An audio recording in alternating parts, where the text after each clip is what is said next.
Sir जय Hind. Major general राजन Kochhar sir, जय हिंद। बहुत बहुत शुक्रिया समय देने के लिए। Thank you sir. जय हिंद राजेश जी, धन्यवाद आपने मुझे अपने शो में इनवाइट किया। Thank you sir, thank you. बहुत बहुत शुक्रिया सर, आपने समय दिया। दरअसल एक बड़ी अहम खबर आर्मी की सामने आ रही है कि 17 कोर के GOC lieutenant general Rajiv Puri sir ने आर्मी चीफ को एक बकायदा एक फीडबैक लिखा है वुमेन कमांडिंग ऑफिसर्स के ऊपर, और उसमें कई अहम बातें कही गई हैं। ओवरऑल अगर मैं उसको समझूं तो यही है कि जो कमान है वो महिला अधिकारियों को ना दी जाए, क्योंकि फिलहाल उसके लिए वो तैयार नहीं है, वो ट्रेनिंग हमने नहीं दी है। अभी बहुत कुछ जो है कमान संभालने के लिए उस ट्रेनिंग की जरूरत है। क्या ये पूरे इस लेटर में क्या जानकारी है सर? कैसे आप इसको देखते हैं? क्या कुछ जनरल पुरी सर कहना चाहते हैं सर? राजेश जी, आपने एक बहुत ही इम्पोर्टेंट मुद्दा सामने रखा है कि जब हम बात करते हैं कि हम इक्वल अपॉर्चुनिटी महिला को दें और उनको हम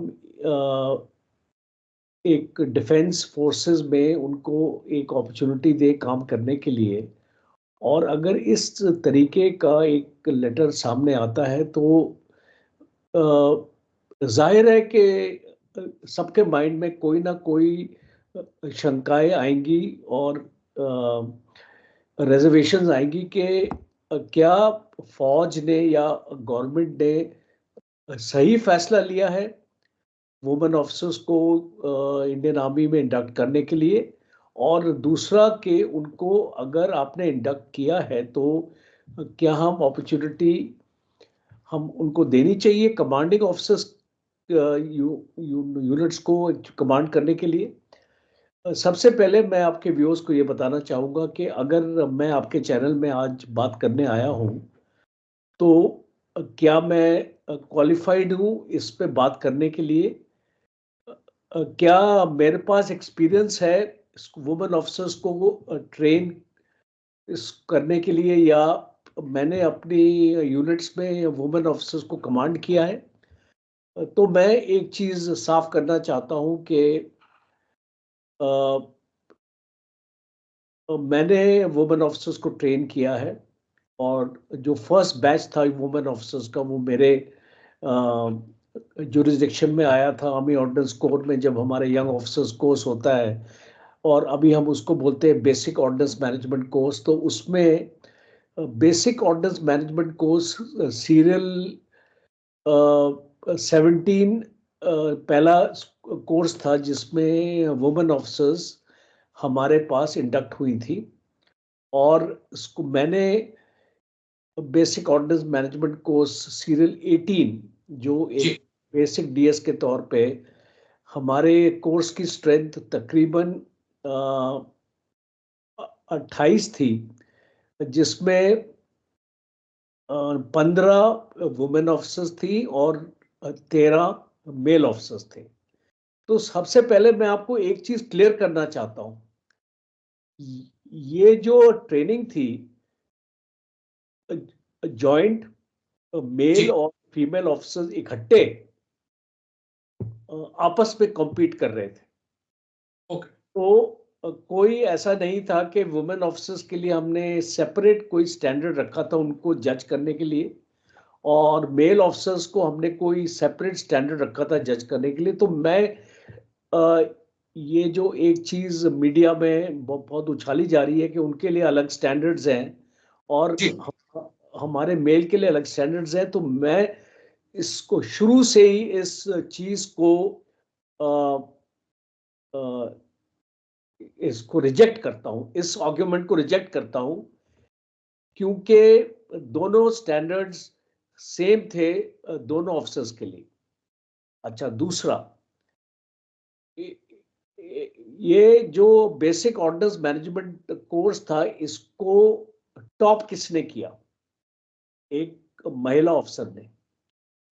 जो नंबर 1 इस कोर्स में आई थी वो एक महिला ऑफिसर थी, और उसने अपने जो भी फौजी ऑफिसर्स थे, 13 ऑफिसर्स थे, वो उनसे बेहतर काम किया था, उससे बेहतर परफॉर्मेंस किया था, और उसको एक DGOS ट्रॉफी हम बोलते हैं ऑर्डिनेंस में, जो सबसे इसको बेस्ट स्टूडेंट ऑफिसर होता है उसको दी जाती है, तो एक महिला ऑफिसर को वो ट्रॉफी मिली थी। ओके। अपने माइंड में आप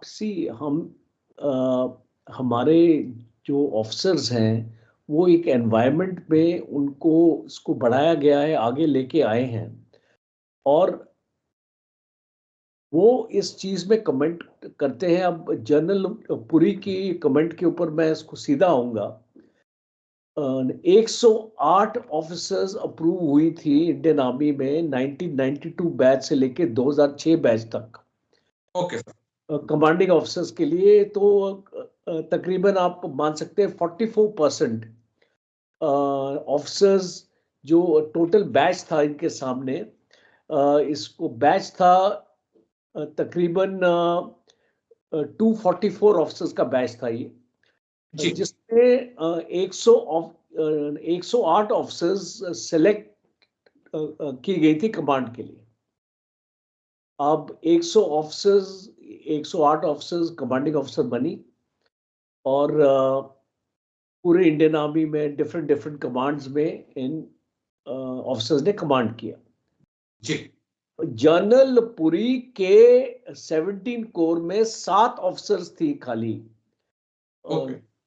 108 में से, जो जनरल पुरी के 17 कोर में कमांड करने के लिए आई। तो जो सैंपल जनरल पुरी ने लिया इन ऑफिसर्स को आंकने के लिए और एक ऐसी जजमेंट के लिए, इसका मतलब है कि ये खाली 7 ऑफिसर्स की परफॉर्मेंस के ऊपर बेस्ड है आर्गुमेंट, और 108 ऑफिसर्स की परफॉर्मेंस पे ये आर्गुमेंट नहीं बेस्ड। ओके। इसको पहली चीज मैं ये मानता हूं कि हम जब मैनेजमेंट में हम जब कोई भी हाइपोथेसिस लेके चलते हैं, हम अगर एक रिसर्च करते हैं, और रिसर्च हमारा एक सैंपल स्टडी के ऊपर बेस्ड होता है, और एक हाइपोथेसिस लेके चलते हैं, तो according to management science any sample study less than a sample size of 30 will not be accurate. Okay. इसको पहली चीज मैं ये आपके व्यूअर्स के सामने रखना चाहता हूं कि अगर आपका sample size only 7, it cannot be accurate. So to publicize such a document, it is unfortunate. एक कोर कमांडर, एक आर्मी कमांडर को एक डेमी ऑफिशियल लेटर लिखता है, वो डेमी ऑफिशियल लेटर मीडिया में कैसे आ जाता है? बिल्कुल सर, यही तो पॉइंट है। जी। इसको मेरा एक क्वेश्चन है, अगर कल मैं अपने ऑपरेशनल प्लान्स के बारे में, और अगर मुझे कोई चिंता है अपने ऑपरेशन प्लान्स के बारे में, अगर मैं एक कोर कमांडर हूं या मैं डिव कमांडर भी हूं, जी। और मैं अपने सुपीरियर को वो चिट्ठी लिखता हूं, तो वो मीडिया के पास कैसे आ जाती है? It's a serious lapse, it is a violation of the official secrets act, and there has to be a inquiry into this. कि मैं आज मॉर्निंग में देख रहा था, and I was absolutely surprised. Times of India, okay. Indian press, economic times, ये front page में इन लोगों ने आर्टिकल अपना निकाला इसके ऊपर, और जनरल पुरी को कोट कर रहे हैं इस आर्टिकल में। जी। जनरल पुरी ने इन न्यूज़पेपर्स को इंटरव्यू दिया था कि ये उसको एक स्पेशल राइट अप करके और उसके नीचे जनरल पुरी का नाम लिख रहे। So I think either it is irresponsible media reporting, और there is a fault line within the armed forces के ऐसा कोई लेटर आपका लीक आउट कैसे हुआ? बिल्कुल सर। अच्छा, बिसाइड्स दैट, अगर हम उस चीज को अगर अभी फिलहाल अपने आर्गुमेंट से अलग कर दें और हम उस मुद्दे के ऊपर आए, तो मैं आपको एक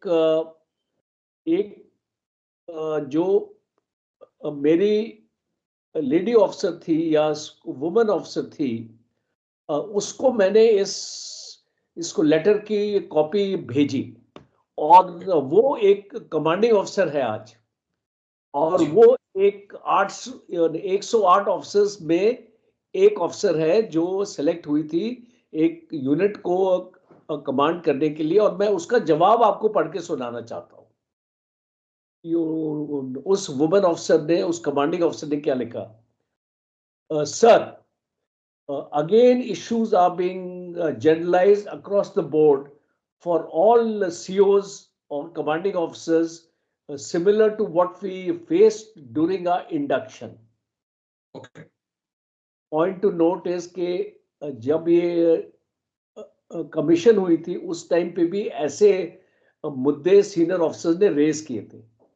it is entirely personality oriented. We have seen some incompetent and egoistic male commanding officers also. And to say that our women commanding officers are incompetent is not correct at all.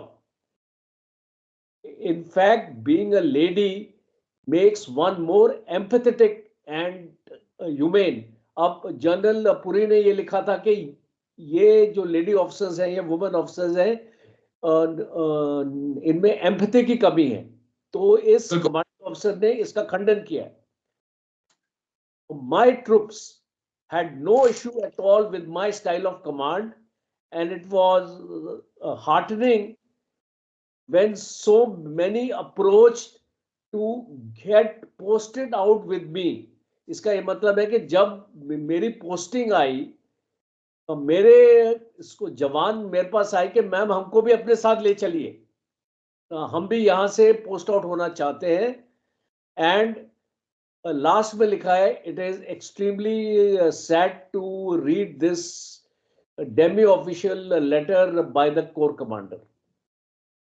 तो मैं आपको एक commanding officer का view आपके channel में, I think ये पहली बार होगा कि कोई ऐसा व्यू आपके चैनल में या किसी भी चैनल में पोस्ट किया गया हो. So we have to understand, we cannot be journalistic, we cannot be judgemental. और अगर आपके पास ऐसी रिपोर्ट आई थी एज अ कोर कमांडर, अगर मैं कोर कमांडर होता ओके, और पास ऐसी परफॉर्मेंस अप्रेजल आता कि ये मेरे साथ कमांडिंग ऑफिसर्स का परफॉर्मेंस अप्रेजल है, तो मैं कोशिश करता कि इनको सही रास्ते पे लेके आने के लिए जी, मैं कोशिश करता कि जो कमियां इन कमांडिंग ऑफिसर्स में हैं उन कमियों को मैं दूर करूं, ना कि मैं अपने सीनियर्स को कंप्लेन करूं. अब आपका एक एलिगेशन है कि ये वुमेन ऑफिसर्स अपने आप प्रॉब्लम्स को रिजॉल्व नहीं करती, अपने सीनियर्स को कंप्लेन करती हैं बार बार. अब मैं इस कोर कमांडर से पूछना चाहता हूं कि आप क्या कर रहे हैं? आप भी तो अपने सीनियर्स को कंप्लेन कर रहे हैं, और आपने इसको क्या एक्शन लिया है? अगर आपके पास ऐसी रिपोर्ट आई है कि एक यूनिट में या 7 यूनिट्स जो आपकी कमांड हो रही है वुमेन ऑफिसर्स की, और जी, वो सही तरीके से कमांड नहीं हो रही, आपने क्या एक्शन लिया है उसको रेक्टिफाई करने के लिए? अगर आप अपने डीओ लेटर में अगर ये मेंशन कर देते कि मैंने एबीसी एक्शन लिया है इस प्रॉब्लम को रिजॉल्व करने के लिए, तो मैं उस चीज को बहुत पॉजिटिवली लेता. बट क्योंकि मेरा खुद का एक्सपीरियंस है इन वुमेन ऑफिसर्स के साथ, और जी, इनको जी, मैंने अपनी यूनिट्स में परफॉर्म करते देखा है, तो मुझे तो कोई शक नहीं इनकी कॉम्पिटेंस पे, मुझे तो कोई ओके, शक नहीं इनकी एबिलिटीज पे. और मैं आपको इतना भी बता दूं कि यूएसए की फौज में, यूनाइटेड किंगडम की फौज में, रशिया की फौज में, इजराइल की फौज में आज वुमेन कमांडिंग ऑफिसर्स अपना अपनी ड्यूटी बहुत ही अच्छी तरीके से निभा रही हैं. तो क्या रीजन है कि हमारी फौज में ये अच्छी तरीके से नहीं निभा रही है? 7 ऑफिसर्स के ऊपर आप एक जजमेंटल, एक अपना एनालिसिस एक मीडिया में नहीं दे सकते हैं. जी, और मैं लास्ट में आपको इंडियन कॉन्स्टिट्यूशन के कुछ आर्टिकल्स के बारे में जिक्र करना चाहूंगा। Article 14, right to equality. Article okay 15, right to work. Article 16, right to non-discrimination. Article 20, life, right to life and personal liberty, और Article 19, right to freedom of expression. अगर हम इन कॉन्स्टिट्यूशनल राइट्स में आ जाएं तो हमको कोई भी हक नहीं होता है कि कॉन्स्टिट्यूशन के अगेंस्ट हम बात करें। ठीक सर। मैं आपको अपना एक पर्सनल एग्जांपल देता हूँ। मैं 2 महीने पहले अपना देहरादून विजिट इसको मैंने एक्चुअली किया था, और वहां पे मैं एक वुमन कमांडिंग ऑफिसर से मिला था। वो एक यूनिट को कमांड कर रही थी। तो उनके जो डिवीजन थी वो एक डिवीजन के अंडर काम कर रही थी। तो उनके स्टाफ ऑफिसर से, जैसे कर्नल ए हो गया, जी कर्नल जीएस हो गया, कर्नल क्यू हो गया, जब मैंने उनसे बात करी तो मुझे बहुत अच्छा लगा जब उन्होंने स्टेटमेंट दिया कि सर, जो हमारी ये जो डिव ऑर्डिनेंस यूनिट की जो हमारी सीओ है, वो इतनी बेहतरीन ऑफिसर है कि शायद कोई भी मेल ऑफिसर इस तरीके से यूनिट को कमांड नहीं कर सकता जिस तरीके से वो कमांड कर रही। तो अगर मैं इस एग्जाम्पल को भी आपके सामने रखूं तो हमारे व्यूअर्स को कोई भी शक नहीं होना चाहिए हमारी जो वुमेन ऑफिसर्स की कॉम्पिटेंस पे, कैपेबिलिटी पे। और ये जो क्रिटिसिज्म आ रही है, ये ज्यादातर उन ऑफिसर्स के साथ आ रही है, उनकी जी सोच के साथ आ रही है, जो इन वुमेन ऑफिसर्स को आज तक उनने अपनी सर्विस में कमांड नहीं किया है। ओके मैं ये सोशल मीडिया पे भी देखता हूँ, काफी हमारे ऑफिसर्स इसके ऊपर कमेंट कर रहे हैं। अभी मैं उन ऑफिसर से क्वेश्चन करना चाहता हूं कि क्या आपने वुमेन ऑफिसर्स को कमांड किया है?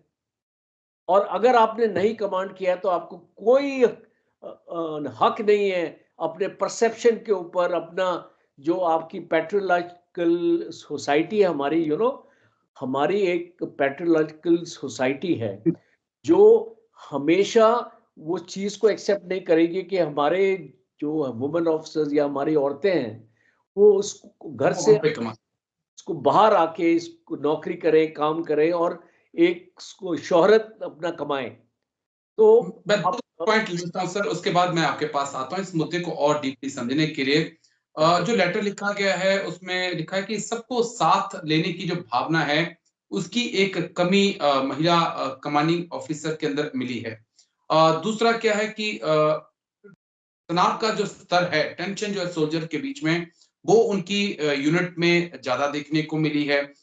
इस लेटर में ये भी कहा गया है कि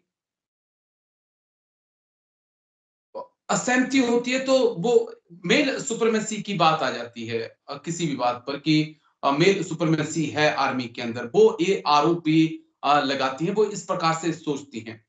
और जो आपने सोशल मीडिया की बात की, तो मैं भी पूरे सोशल मीडिया को आज फॉलो कर रहा था, तो मैंने भी देखा बहुत सारे अधिकारी खुलकर कह रहे हैं, काफी वेटरन्स कह रहे हैं कि ये जो रिवाज है ये वेस्टर्न कंट्री का देखा देखी रिवाज है, क्योंकि वहां पर सोल्जर्स की कमी है, वहां पर युवा नहीं मिलते आर्मी ज्वाइन करने के लिए। इस देश के अंदर 1 अरब 40-45 करोड़ की आबादी है, यहाँ पे तो भरपूर संसाधन है।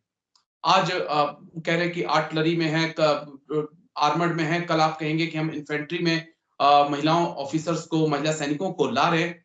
तो ये वहां पे तो ठीक है जहां पर आपको स्ट्रेंथ पूरी नहीं हो पा रही है मेल से, लेकिन जहां पर मेल से स्ट्रेंथ पूरी हो जा रही है वहां पर भी आप फीमेल को लेकर आ रहे हैं। तो कई तरह के सवाल आ रहे हैं सर अब तो। देखिए राजेश जी, आपको समझना पड़ेगा कि आज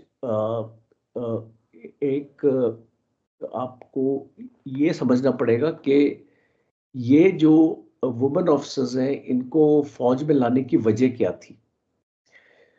जब तक आप उस वजह के ऊपर अगर अपना तवज्जो नहीं देंगे तो आप समझ नहीं पाएंगे कि ये क्या क्वालिटी फौज में लेके आती है। अब आपको इसको देखना पड़ेगा कि फौज की रिक्वायरमेंट क्या है। आज फौज एक बिल्कुल आधुनिकीकरण की तरफ जा रही है, एक टेक्नोलॉजी की तरफ जा रही है, जिसको समझने की बहुत ज़रूरत है। और ख़ास तौर पे मैं इसका ज़िक्र इसलिए करना चाहूँगा क्योंकि इंजीनियर्स और कोर ऑफ सिग्नल्स में और कोर ऑफ ईएमई में, जो ये हमारी 3 टेक्निकल आर्म्स हैं, जी, यहाँ जी। महिला ऑफिसर्स अपने आप को कमिश्निंग के बाद एक बेहतरीन उदाहरण इसको महिला ऑफिसर्स ने दिया है। और अगर आप इंजीनियर्स के कमांडिंग ऑफिसर से बात करें, आप सिग्नल्स के कमांडिंग ऑफिसर से बात करें जो मेल ऑफिसर्स रहे और जिनके अंडर ये महिला ऑफिसर्स ने काम किया है, तो आपको खुद ही इस जवाब का, इस प्रॉब्लम का आपको आंसर आपको मिल जाएगा। जिस तरीके से एक महिला डेडिकेटेड होती है, अब मैं इसलिए बोल रहा हूं, आप सीबीएसई रिजल्ट देख लीजिए, आप आईसीएसई रिजल्ट देख लीजिए। इस रिजल्ट में आप मुझे बताइए कि टॉपर कौन होता है। मैक्सिमम फर्स्ट डिवीजन किसकी आती है? लड़कों की आती है या उसको महिलाओं की आती है? सो जब आप इस टाइप की अगर आप सोच रखते हैं, आप आईएएस और आईपीएस का एग्जांपल क्यों नहीं लेते हैं? आप आईपीएस में आपने देखा कि इतनी महिला ऑफिसर एसपी और एसएसपी और बेहतरीन काम कर रही है, उनके ऊपर आपका कोई उसको प्रश्न चिन्ह क्यों नहीं आता है? एक फौजी अफसर के ऊपर क्यों आता है? तो यू हैव टू अंडरस्टैंड कि हमारी जो सोसाइटी है, देखिए, जब ये महिला अफसर फौज में जब आई थी, उस टाइम पे इनको एक्सेप्ट करने की बहुत तो प्रॉब्लम आई थी, क्योंकि मैं उस टाइम पे एक मेजर था। और ओके। जब ये पहली जो इसको महिला ऑफिसर्स आई थी फौज में, तो हमारे जवानों ने भी इनको एक्सेप्ट करने से इनकार कर दिया था। It is only after period of time the acceptability. देखिए, जब एक ऑफिसर की एक्सेप्टेबिलिटी कब होती है? जब वो अपनी अपनी हुनर से, अपनी काबिलियत से और अपनी क्षमता से एक यूनिट को, एक सब यूनिट को कमांड करता है। बिल्कुल। जब उसको कॉन्फिडेंस होता है कि उसका जो लीडर है वो सक्षम है और वो इसको रिस्पेक्ट करने लायक है। और जब इस तरीके की एक्सेप्टेंस हमको वुमेन ऑफिसर्स की तरफ हमको मिली, तो हमने उसको एक्सेप्ट किया और हमारे जवानों ने उसको एक्सेप्ट किया। और आज हमारे जवान वो दौर से गुजर चुके हैं जी, जब को एक शक और शुबा होता था कि ये जो लेडी है, ये जो वुमेन ऑफिसर है, ये हमको अच्छी तरीके से कमांड हमारी यूनिट को या हमारी सब यूनिट को कर पाएगी या नहीं कर पाएगी। जब उन लोगों ने इनकी परफॉर्मेंस देखी, इनकी काबिलियत देखी, तो ऑटोमेटिकली इनको रिस्पेक्ट आया उसके ऊपर। और एक टाइम था, आपको आश्चर्य होगा कि हमारे जवान इनको सलूट करने से इनकार करते थे। बिल्कुल सर, वो बिकॉज वक़्त भी था। मैक्सिमम जवान हमारे गांव के और रूरल एरिया से हैं, और वहां पे जो आप जानते हैं कि औरतों का स्टेटस क्या माना जाता है। जी, अब उनको इसको एक्सेप्ट करना उनको टाइम लगा, बट टाइम से वुमेन ऑफिसर्स को एक्सेप्ट किया गया। As a matter of fact, जब मैं कमांडिंग ऑफिसर था, मैं अपने वुमेन ऑफिसर्स को सबसे क्रिटिकल टास्क देता था, ओके। बिकॉज मुझे कॉन्फिडेंस था उनकी काबिलियत पे और उनकी क्षमता पे, और मुझे कभी डिसअपॉइंट नहीं किया। अब दूसरी बात आपकी आ जाती है फिजिकल एट्रीब्यूट्स की। अब हम इसको बोलते हैं कि जो ये आर्गुमेंट आ रही है कि भाई फिजिकली एक औरत इतनी स्ट्रांग नहीं होती है, इतनी एक स्ट्रांग होता है, बट उसकी मेंटल कैपेबिलिटीज एक आदमी से ज्यादा बेहतर होती है। वो अपने जो एक इमोशनली स्ट्रांग, यू सी, हम लोगों में एक रॉन्ग नोशन है कि एक महिला इमोशनली वीक होती है। मेरा ये मानना है कि एक महिला इमोशनली एक आदमी से ज्यादा स्ट्रांग होती है। अगर आप देखें, एक घर में जो एक माँ होती है, जी, वो पूरे घर को संभालती है, बिल्कुल अपने सर। हस्बैंड को संभालती है, अपने बच्चों को संभालती है। तो अगर हम उसका उदाहरण आगे लेके चलें, तो हमको कोई भी डाउट नहीं होना चाहिए कि एक महिला इमोशनली ज्यादा टफ होती है एक आदमी से। और बिल्कुल। एक ये एक जो हम हमारे माइंड में एक अब धारणा है कि जी, जी, वो मैं उसको रबिश करना चाहता हूँ आपके चैनल पे। और मैं आपको बताना चाहता हूँ कि जो भी डिसीजन इंडियन गवर्नमेंट ने लिया इनको फौज में इंडक्ट करने के लिए, वो सही डिसीजन था। और दूसरा जो ये सिलेक्शन सिस्टम है, जी, देखिए आज 108 244 में से सिलेक्ट गई। आने वाले वक्त में ऐसा नहीं होगा।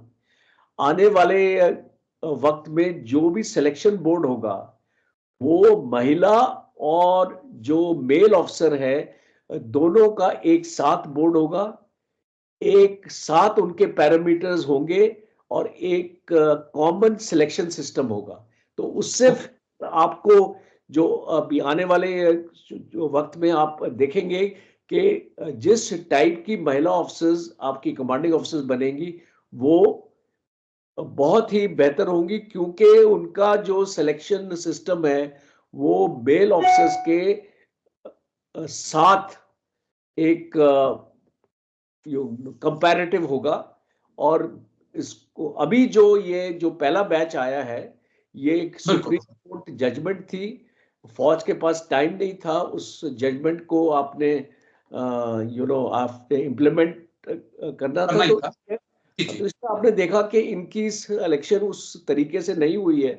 बट आने वाले वक्त में आप देखेंगे कि ये भी स्ट्रीमलाइन हो जाएगा। और मेरा एक लास्ट पॉइंट है, जी, कोई भी, अभी इनको 1 साल हुआ है कमांड करते, 1 1.5 साल हुआ है कमांड करते हुए। 1 1.5 साल में आप इनके ऊपर जजमेंट नहीं कर सकते। You have to give them time, you have to give this process time. कोई भी सिस्टम होता है, आपने अग्निवीर भी आपने सिस्टम लगाया, और आप बोल रहे हैं अग्निवीर को 4 साल से पहले हम रिव्यू नहीं करेंगे। जी। क्यों बोल रहे हैं आप? बिकॉज 4 साल तो आपको देना चाहिए सिस्टम को स्टेबलाइज करने के लिए। तो आप महिलाओं को तो आपने 1 1.5 साल ही दे रहे हो स्टेबलाइज करने के लिए, और आपने चिट्ठी निकाल दी। लेकिन इस चिट्ठी के बाद एक नया विवाद खड़ा हुआ है सर। हाँ, इस चिट्ठी के बाद विवाद खड़ा हुआ है और ये बात ऊपर तक गई है। कहने का मतलब है कि जहां महिला संगठनों तक भी बात गई है, फिर सोशल मीडिया में भी बातें चल रही हैं, मेन स्ट्रीम मीडिया भी इस मुद्दे को उठा रहा है, और आर्मी कमांडर, आर्मी चीफ तक भी ये बातें गई हैं, और आने वाले वक्त में मुझे अंदेशा है कि ये मुद्दा और गरमाएगा। लेकिन हमें इंतजार करना होगा कि क्या कुछ फैसला आर्मी चीफ लेते हैं, आर्मी जनरल्स लेते हैं, इसके लिए थोड़ा सा इंतजार करेंगे। लेकिन शुक्रिया, आप आए और इतनी बारीकी से आपने समझाया कि महिला अधिकारियों का इंडियन आर्मी में क्या अहम रोल है, और कैसे वो अपनी ड्यूटी को पुरुष सहयोगियों के बदले और बेहतर तरीके से अंजाम देने में सफल रही हैं। शुक्रिया इसके लिए। Thank you sir. जय Hind. Thank you sir. Thank you JT Jain.